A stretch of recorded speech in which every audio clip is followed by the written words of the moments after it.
Бөйрөктүн ичинде түтөкчөлөр бар. Түтөкчөлөр менен ошо заара чыгарган немелер бар, органдар, түтөкчөлөр.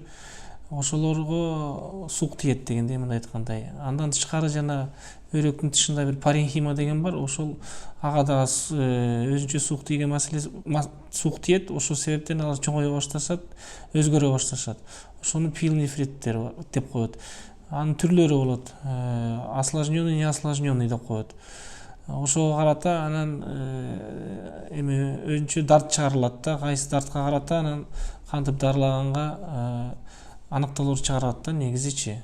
Ал биринчи очередь синдромдор болевой синдром дейт, оору синдрому деп коет.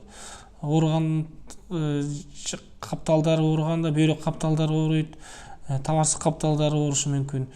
Андан тышкары жана сидик синдром деп коет. Ал сидик синдромуна проблема эмне кирет?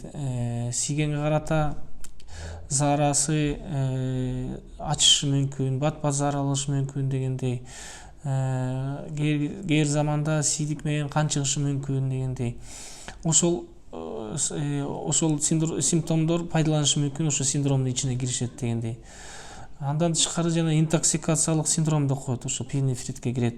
Ал адамдын деңгээли көтөрүлөт, жана температурасы 39-40-42-ге чейин көтөрүлүшү мүмкүн.